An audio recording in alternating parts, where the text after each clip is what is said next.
विशिष्ट प्रतिरोध आपको बताना है। विशिष्ट प्रतिरोध क्या होता है और विशिष्ट प्रतिरोध में और धारा घनत्व में, है ना, क्या संबंध होता है। प्रतिरोध तो आप जान गए होंगे। प्रतिरोध का मतलब वैद्युत प्रतिरोध, ठीक है। तो वैद्युत प्रतिरोध आप अच्छे से पढ़ चुके हैं। वैद्युत प्रतिरोध का मतलब होता है कि किसी चालक के परमाणु द्वारा, ठीक है, उस चालक में धारा प्रवाह में रुकावट पैदा करना या धारा के प्रवाह का विरोध करना, उसी को हम प्रतिरोध कहते हैं। और वह ओम के नियम से चालक के सिरों पर आरोपित विभवांतर और उसमें प्रवाहित धारा के अनुपात के बराबर होता है। यानी R इक्वल टू क्या होता है, V/I। R इक्वल टू क्या होता है, V/I। ठीक है इतना तक। अच्छा, अगला जो टॉपिक है जो बताना आपको है वो क्या है, विशिष्ट प्रतिरोध। कौन सा टॉपिक है वो, विशिष्ट प्रतिरोध। ठीक है, विशिष्ट प्रतिरोध या प्रतिरोधकता क्या होती है, ध्यान दीजिए।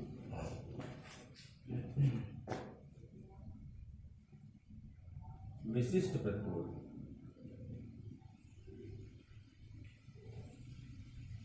या इसको हम प्रतिरोधकता भी कहते हैं। विशिष्ट प्रतिरोध या इसको क्या कहते हैं, प्रतिरोधकता कहते हैं। यानी ये स्पेसिफिक रेजिस्टेंस है, स्पेसिफिक रेजिस्टेंस। समझिए बात को, क्या होता है ये स्पेसिफिक रेजिस्टेंस, समझिए।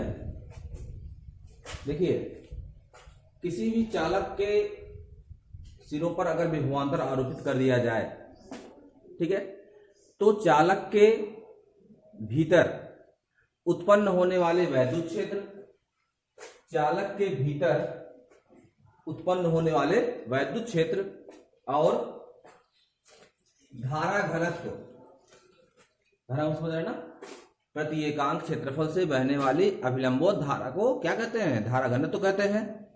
तो E/J अर्थात वैद्युत क्षेत्र की तीव्रता और धारा घनत्व के अनुपात को क्या कहा जाता है, इसी को हम विशिष्ट प्रतिरोध कहते हैं, रो कहते हैं। रो इक्वल टू क्या होता है, E/J, जहां E उस चालक के भीतर उत्पन्न होने वाला वैद्युत क्षेत्र है और J धारा घनत्व है। अब आप जानते हैं कि अगर हम E को विभवांतर के पदों में लिखना चाहें, ठीक है, तो अगर चालक की लंबाई को L से दिखाया जाए और चालक में उत्पन्न होने वाला वैद्युत क्षेत्र E हो और चालक के सिरों पर आरोपित विभवांतर V हो, तो उस अवस्था में E इक्वल टू हो जाएगा V/L। क्या हो जाएगा, E इक्वल टू V/L। और धारा घनत्व है J, इसकी वैल्यू क्या हो जाएगी, I/A। बताया गया नहीं, J इक्वल टू I/A होता ही है। इन दोनों मान को आप यहां रख देंगे तो रो इक्वल टू हो जाएगा, E की वैल्यू हो जाएगी V/L और J की वैल्यू हो जाएगी I/A। इसको उल्टा गुणा कर देंगे आप तो हो जाएगा V/L इंटू A/I। देख रहे हैं ना, किसकी वैल्यू निकल रही है, ये रो की वैल्यू अर्थात विशिष्ट प्रतिरोध या प्रतिरोधकता की वैल्यू निकल रही है। V/I को हम कहते हैं R। ओम के नियम से विभवांतर और धारा के अनुपात को ही तो प्रतिरोध कहते हैं। तो रो इक्वल टू क्या हो जाएगा, R इंटू A/L। देख रहे हैं इस चीज को, रो इक्वल टू होता है R इंटू A/L। तो विशिष्ट प्रतिरोध में और वैद्युत प्रतिरोध में ये संबंध भी है। आपसे पूछा जाए विशिष्ट प्रतिरोध और वैद्युत प्रतिरोध में क्या संबंध है, तो संबंध आप इसको याद रख सकते हैं। रो इक्वल टू होता है R इंटू A/L। अगर इसको परिभाषित करना है तो आप परिभाषित भी कर सकते हैं। कैसे, अगर L की वैल्यू 1 मीटर हो जाए, अर्थात चालक हमारा जो है उसकी लंबाई को हम क्या ले लें, 1 मीटर ले लें, और A, कैपिटल A देख रहे हैं ना यहाँ पे, कैपिटल A की वैल्यू जो है वह 1 वर्ग मीटर हो जाए। 1 वर्ग मीटर कैपिटल A की वैल्यू हो जाए, अर्थात चालक का जो वृत्तीय सिरा है जिसको हम अनुप्रस्थ परिच्छेद कहते हैं। अनुप्रस्थ परिच्छेद का मतलब हुआ कि अगर हम उसको लंबाई के लंबवत काट दें किसी चालक को, तो उसके वृत्तीय सिरे को ही हम कहते हैं अनुप्रस्थ परिच्छेद। तो उस अनुप्रस्थ परिच्छेद का जो क्षेत्रफल है वो a अगर है, इसका मान 1 वर्ग मीटर है, तो उस अवस्था में अगर a की वैल्यू 1 वर्ग मीटर हो जाए, l की वैल्यू 1 मीटर हो जाए, तो क्या होगा, ये दोनों एक एक कट जाएंगे, रो इक्वल टू क्या हो जाएगा, रो इक्वल टू हो जाएगा r। आंशिक रूप से रो का मान क्या हो जाएगा, रो का मान क्या हो जाएगा, r हो जाएगा। ठीक है ना, रो की वैल्यू क्या हो जाएगी, r हो जाएगी। ठीक है, अर्थात परिभाषा में हम कह सकते हैं कि 1 मीटर लंबे और 1 वर्ग मीटर अनुप्रस्थ परिच्छेद के क्षेत्रफल वाले चालक का प्रतिरोध ही उसका विशिष्ट प्रतिरोध कहलाता है। विशिष्ट प्रतिरोध की डेफिनेशन आप दे सकते हैं कि 1 मीटर लंबे और 1 वर्ग मीटर अनुप्रस्थ परिच्छेद के क्षेत्रफल वाले चालक का प्रतिरोध ही उस चालक का विशिष्ट प्रतिरोध कहलाता है। ठीक है ना, इसलिए जो विशिष्ट प्रतिरोध होता है यह चालक का गुण होता है ना, ये परिवर्तनशील नहीं है, ये अपरिवर्तनशील है, ये परिवर्तित नहीं होता है, ये चालक का गुण है, इसलिए ये अपरिवर्तनशील है। प्रतिरोध जो है परिवर्तनशील है, प्रतिरोध जो होता है परिवर्तनशील है, लंबाई बढ़ा दोगे, चौड़ाई बढ़ा दोगे, मोटाई बढ़ा दोगे, है ना, तो प्रतिरोध घटेगा बढ़ेगा। लेकिन लंबाई और मोटाई बढ़ाने से विशिष्ट प्रतिरोध नहीं बढ़ सकता, क्योंकि हमने पहले ही कह दिया है कि 1 मीटर लंबाई और 1 वर्ग मीटर क्षेत्रफल वाले चालक का जो प्रतिरोध होता है वही विशिष्ट प्रतिरोध है। जब हमने फिक्स कर दिया लंबाई मोटाई को, तो फिर बढ़ने घटने पर उसके प्रभावित होने का कोई असर ही नहीं रह जाएगा। ठीक है, तो इस तरह से आप कह सकते हैं कि विशिष्ट प्रतिरोध के इक्वल हो जाता है कब, अगर उस चालक की लंबाई को हम 1 मीटर ले लें और उस चालक के अनुप्रस्थ परिच्छेद का क्षेत्रफल भी 1 वर्ग मीटर ले लिया जाए। ठीक, मात्रक क्या होगा, देखिए ये वर्ग मीटर है, क्षेत्रफल का मात्रक क्या होता है वर्ग मीटर, और लंबाई का मात्रक मीटर, तो वर्ग मीटर को मीटर से काटोगे तो 1 मीटर बचेगा ना। और यहाँ प्रतिरोध है, प्रतिरोध का मात्रक पहले बताया गया था, ओम होता है, तो क्या होगा, विशिष्ट प्रतिरोध का मात्रक क्या होगा, ओम मीटर।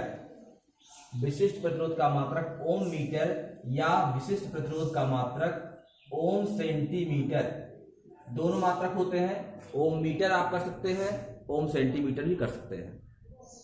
ठीक है ना, विमा आपको निकालनी होगी, तो प्रतिरोध की विमा निकाले ही थे, उसी में मीटर की विमा अर्थात एल को और ऐड कर दीजिएगा, उसी में एल और मल्टीप्लाई कर दीजिएगा, एल की पावर 1 और बढ़ा दीजिएगा, आपका हो गया, विमा आपकी हो जाएगी। समझिए बात को, ये क्या हो जाएगा, ये विशिष्ट प्रतिरोध आपका हो गया। समझ गए होंगे, विशिष्ट प्रतिरोध में कोई दिक्कत नहीं ना।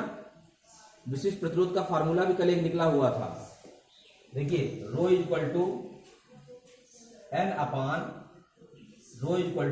अपान एन ई स्क्वायर टाउ, ठीक है, इंटू एल अपान ए कर देंगे तो आर की वैल्यू पूरी हो जाती है, और M upon n e square tau जो है ये क्या है, ये विशिष्ट प्रतिरोध है। ठीक है,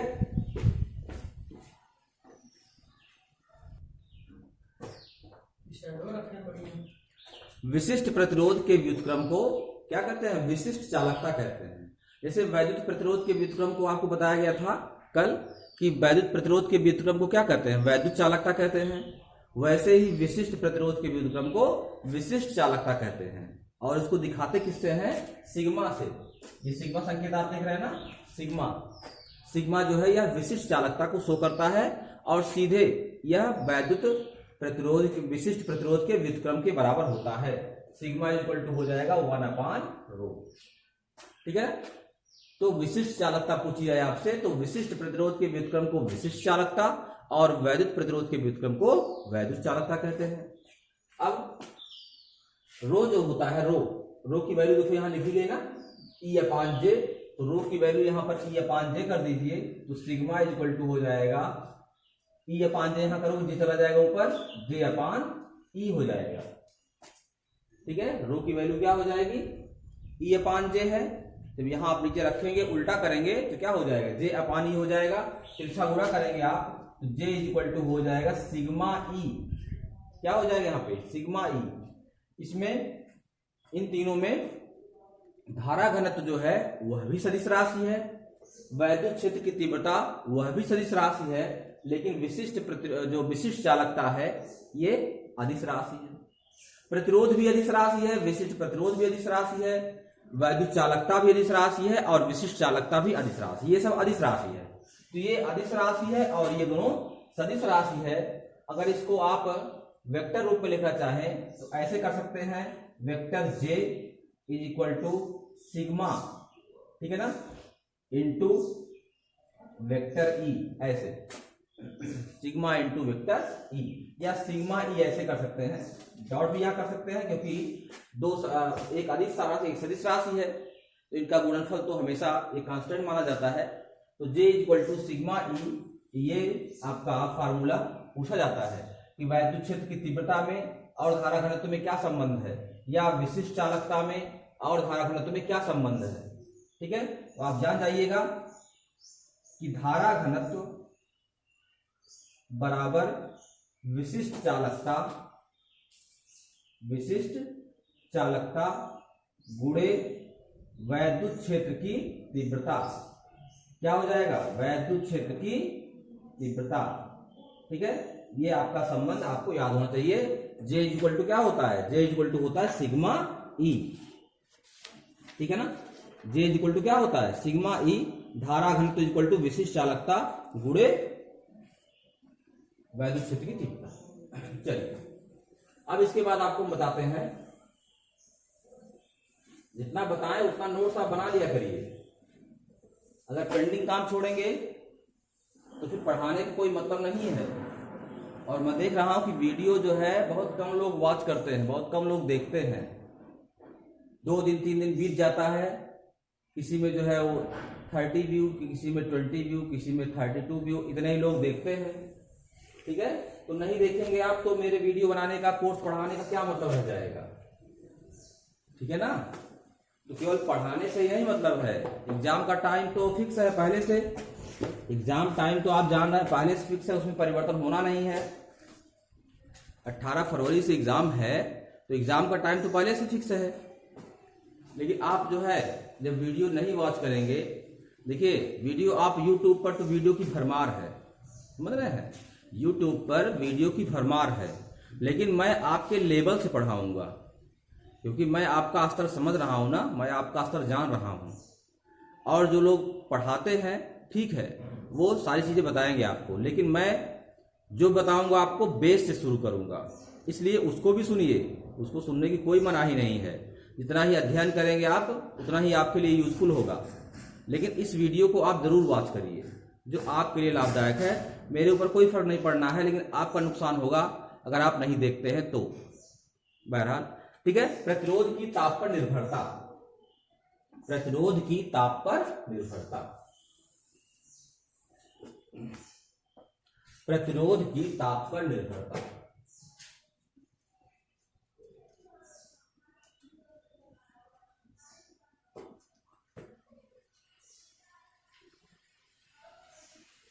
प्रतिरोध की ताप पर निर्भरता। अब यहां आप पढ़ेंगे कि विभिन्न प्रकार के चालक हैं, जो सुचालक हैं उनके प्रतिरोध पर ताप का क्या प्रभाव पड़ता है, जो मिश्र धातुएं हैं उनके प्रतिरोध पर ताप का क्या प्रभाव पड़ता है, जो सेमीकंडक्टर हैं, अर्धचालक हैं, उनके प्रतिरोध पर ताप का क्या प्रभाव पड़ता है, और जो विद्युत अपघट्य हैं, घोल वाले हैं, जो जैसे सेल होता है ना, सेल का घोल होता है, तो उसके प्रतिरोध पर ताप का क्या प्रभाव पड़ता है। तो इन सब पर पढ़ना है, लेकिन मुख्य रूप से पहला जो आपका है वही मेन है, किस पर, चालक पर, किसी चालक पर किस प्रकार से प्रतिरोध का प्रभाव पड़ता है।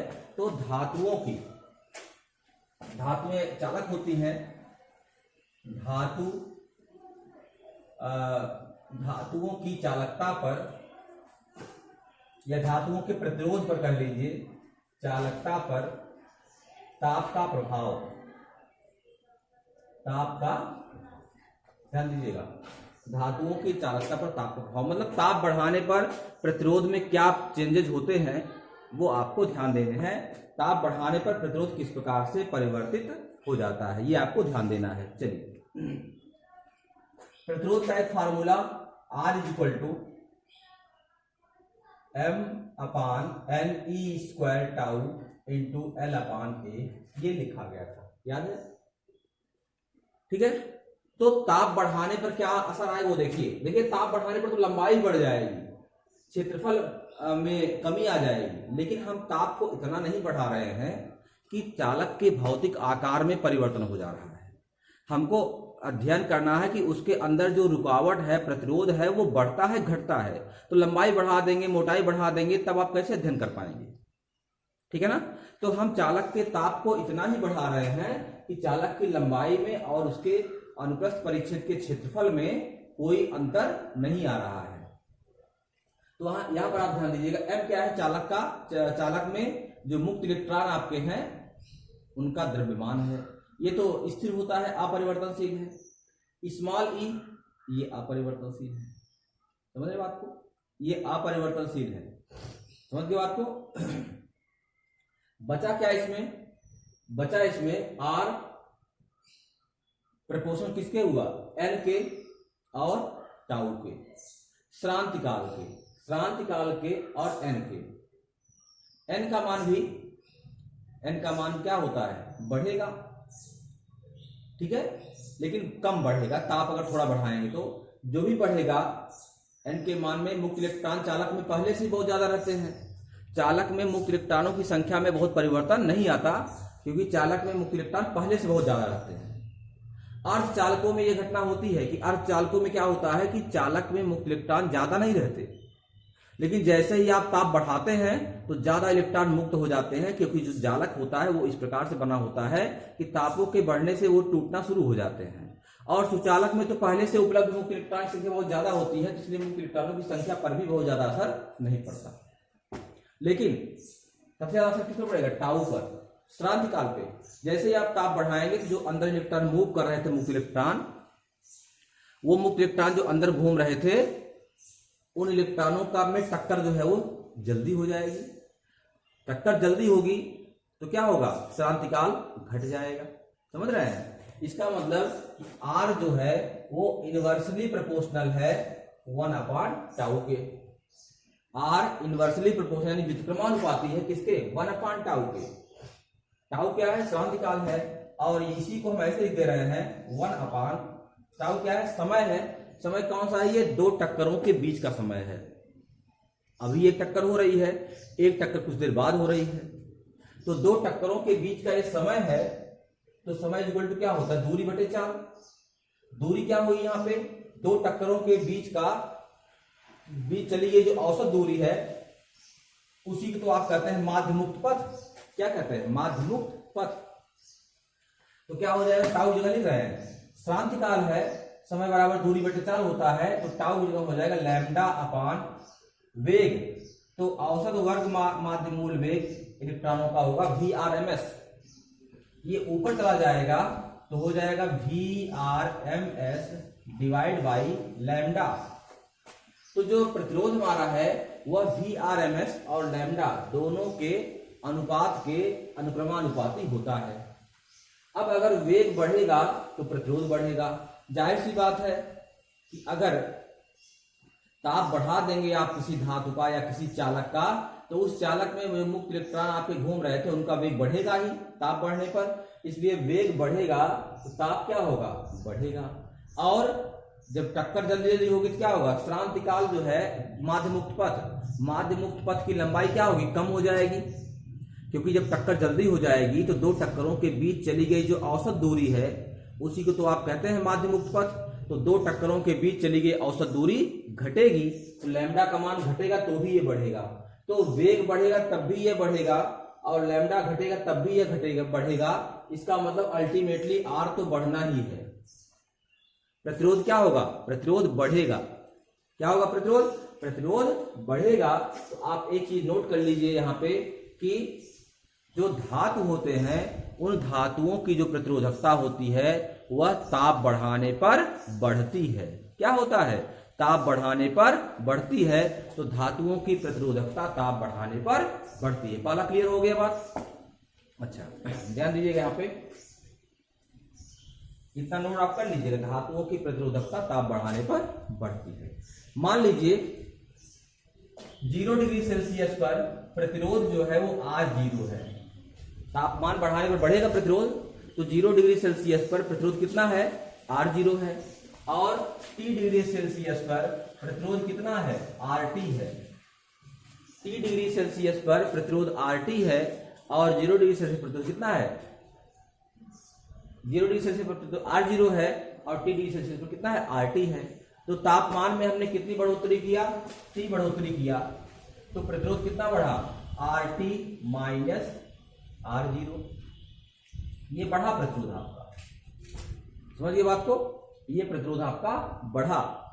तो जो ये प्रतिरोध में बढ़ोतरी हो रही है, ये प्रतिरोध में होने वाली बढ़ोतरी RT माइनस R0, प्रतिरोध में होने वाली बढ़ोतरी यह मूल प्रतिरोध के अनुक्रमानुपाती होती है। मतलब जो मूल प्रतिरोध 0 डिग्री सेल्सियस पे था वो अगर पहले से ही ज्यादा रहा होगा तो तापमान बढ़ाने पर प्रतिरोध ज्यादा बढ़ेगा। जैसे मान लीजिए 0 डिग्री सेल्सियस पर प्रतिरोध था 20 ओम, है ना, और तापमान हमने बढ़ा दिया 10 डिग्री सेल्सियस, तो उसका प्रतिरोध 20 से बढ़ करके 25 हो जाएगा। ठीक है, 5 बढ़ा नहीं बढ़ा, तो बढ़ोतरी 5 की हुई। मूल प्रतिरोध कितना था, 20 था। अगर यही मूल प्रतिरोध पहले से 40 रहा होता तब वृद्धि जो है वही तापमान बढ़ोतरी हुई 10 डिग्री सेल्सियस, तापमान में वही बढ़ोतरी हुई, लेकिन चूंकि मूल प्रतिरोध आपका 0 डिग्री सेल्सियस वाला पहले से ही ज्यादा था, 40 ओम था, इसलिए अब वह वृद्धि 5 की बजाय 10 हो जाएगी, तो वो 50 हो जाएगा फिर वो। ठीक है, तो मूल प्रतिरोध के अनुक्रमानुपाती होता है और साथ ही साथ यह प्रतिरोध में होने वाली वृद्धि ताप वृद्धि के भी अनुक्रमानुपाती है। ताप में वृद्धि ज्यादा करोगे तो प्रतिरोध वृद्धि ज्यादा होगी, ताप में वृद्धि कम करोगे प्रतिरोध वृद्धि कम होगी।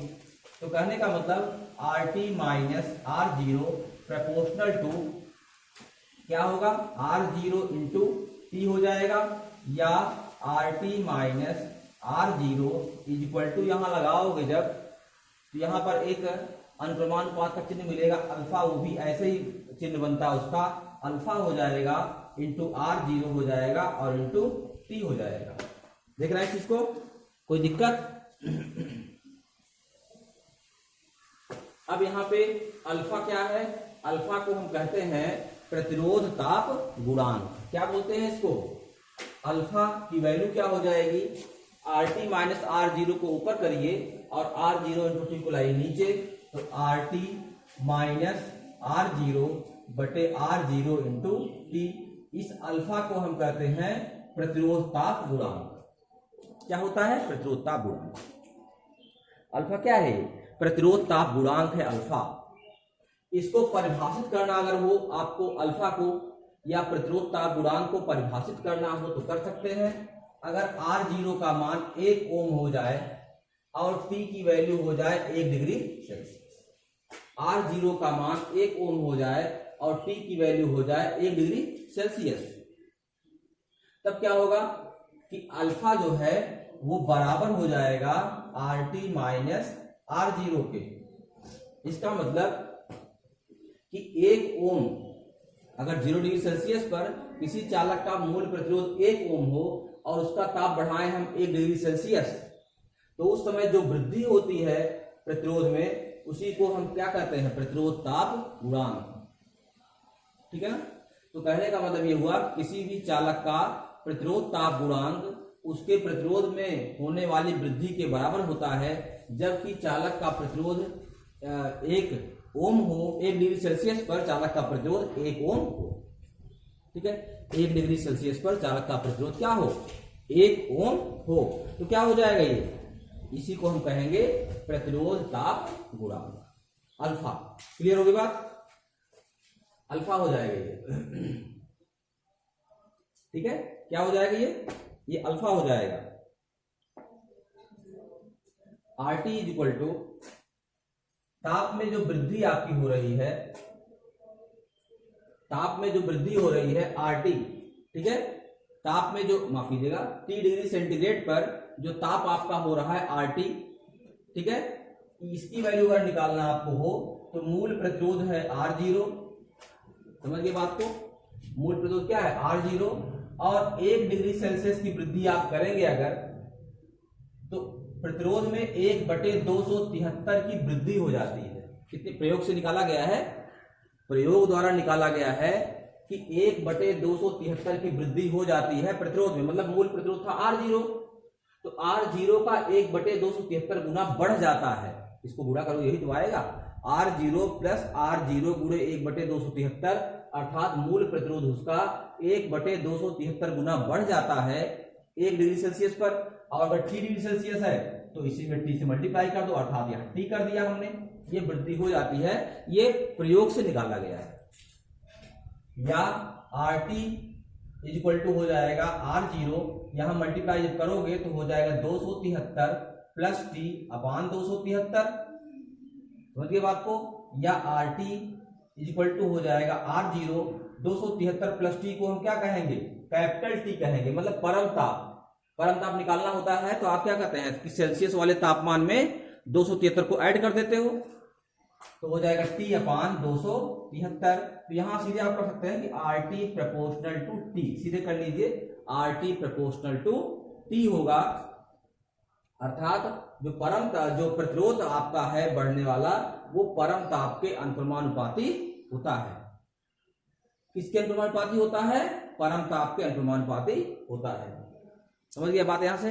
चलिए, एक क्लियर हो गया आपको, मूल बात हो गई है इसमें। इस पूरा सिस्टम को आप जो बताया आपको उतना तो आप याद रखेंगे, लेकिन ये अवश्य याद रखना है कि जो धातुएं होती हैं उन धातुओं की प्रतिरोधकता ताप बढ़ाने पर बढ़ती है।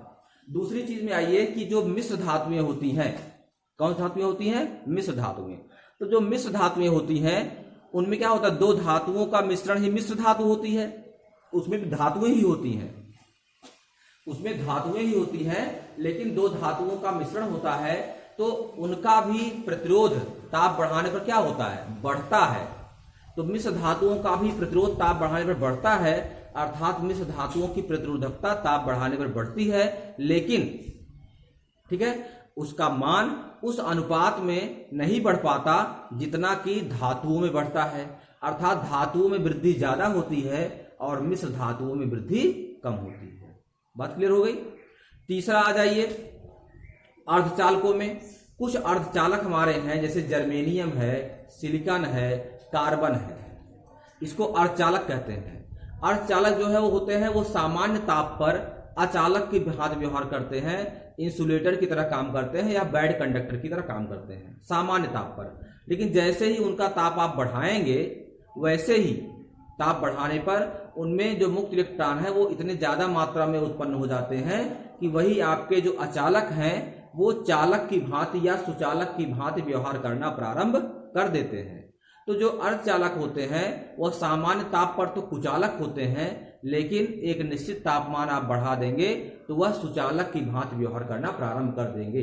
तो जो अर्धचालक होते हैं उनमें क्या होता है कि इनका प्रतिरोध ताप गुणांक ऋणात्मक होता है। प्रतिरोध ताप गुणांक क्या होता है, ऋणात्मक होता है, इसलिए प्रतिरोधकता उसकी घटती है, अर्थात ताप जो जो बढ़ाएंगे वैसे वैसे प्रतिरोध घटेगा, क्योंकि मुक्त इलेक्ट्रॉनों की संख्या जो है, सूत्र जरा याद रखिए, सूत्र जरा एक बार फिर से निकाल करिए, R बराबर m अपान n ई स्क्वायर टाउ इंटू एल अपान ए। एल अपान ए तो बढ़े घटेगा नहीं, क्योंकि हमने चालक के ताप को इतना नहीं बढ़ाया है कि लंबाई चौड़ाई में परिवर्तन हो जाए। यहां पर देखिए प्रतिरोध में n और टाउ दोनों महत्वपूर्ण है यहाँ पे, किसके लिए, अर्धचालक के लिए, क्योंकि अर्धचालक में पहले इलेक्ट्रॉन कम है, बाद में इलेक्ट्रॉन ज्यादा हो गए, तो n का मान जो है क्या होगा, बढ़ गया, काफी बढ़ गया। जब n का मान बढ़ेगा, क्योंकि प्रारंभ में मुक्त इलेक्ट्रॉन कम थे तो n का मान कम था, जब ताप बढ़ाया आपने तो प्रति एकांक आयतन में मुक्त इलेक्ट्रॉनों की संख्या बढ़ गई, तो n का मान बढ़ गया तो r का मान क्या होगा, घट जाएगा, सिंपल सी बात है। लेकिन टाउ क्या होता है, टाउ घटेगा, भाई टाउ घटेगा ना, श्रांतिकाल घटेगा, टक्कर जल्दी जल्दी जब होगी तो श्रांतिकाल घटेगा ना, श्रांतिकाल घटने पर ये बढ़ जाता है। तो ये दोनों राशियां महत्व रखती हैं। n जो है वो बढ़ता है, n के बढ़ने से ये कम होता है, और टाउ घटता है, टाउ के घटने से ये बढ़ जाता है। ये विपरीत प्रभाव डालती है, लेकिन मुक्त इलेक्ट्रॉनों की संख्या ज्यादा प्रभावित करती है, क्योंकि मुक्त इलेक्ट्रॉन जो है बहुत ज्यादा मात्रा में उत्पन्न होते हैं, श्रांतिकाल का प्रभाव नहीं हो पाता, इसलिए मुक्त इलेक्ट्रॉन जो होते हैं उनकी संख्या बढ़ जाने के नाते जो प्रतिरोध आपका है वो क्या होता है, घट जाता है। श्रांति काल से ज्यादा प्रभाव जो है वो किसका, प्रति एकांक आयतन में मुक्त इलेक्ट्रॉनों की संख्या का पड़ता है, इसलिए जो अर्धचालक होते हैं उनका प्रतिरोध घट जाता है। ठीक है। चौथा जो है वो विद्युत अपघट्य जो होते हैं आपके, जैसे सेल का घोल है, जैसे लेक्लांसी सेल है, सेल का घोल है, उस सेल के घोल में धारा प्रवाहित करेंगे तो क्या होगा, ताप बढ़ाएंगे अगर आप तो उनका प्रतिरोध क्या होगा, प्रतिरोध उनका घट जाएगा। ठीक है। सुचालक में माफ कीजिएगा, विद्युत अपघट्य में प्रतिरोध घटेगा, क्योंकि जब किसी लिक्विड को आप गर्म कर देंगे तो उनके भीतर इलेक्ट्रॉनों का जो प्रवाह है वो सुगम हो जाएगा। इलेक्ट्रॉनों का प्रवाह सुगम होने का मतलब इलेक्ट्रॉन जल्दी आसानी से पास करेंगे, तो प्रतिरोध कम रहेगा तभी तो पास करेंगे। प्रतिरोध जब कम रहेगा उस मार्ग में तभी तो वो आसानी से पास करेंगे, गुजरेंगे। इसलिए जो विद्युत अपघट्य होते हैं, ठीक है, या जलीय जो घोल होते हैं जिनमें विद्युत धारा प्रवाहित हम करते हैं, उन जलीय घोलों का ताप बढ़ा दिया जाए अगर, तो क्या होता है, प्रतिरोध आपका घट जाता है। तो प्रतिरोध बढ़ता किसमें किसमें है, धातुओं में और मिश्र धातुओं में, और घटता किसमें किसमें है, ये अर्धचालकों में और विद्युत अपघट्यों में। समझ गए यहां तक। अब अतिचालकता आपको बताना है। अतिचालकता, अतिचालक पदार्थ क्या होते हैं, सुपर कंडक्टिविटी बताएंगे आपको। ठीक है। अगले लेक्चर में आपको ये अतिचालकता क्या होता है, इसका क्या यूज है हमारे लिए, ये भी आपको बताएंगे। ठीक।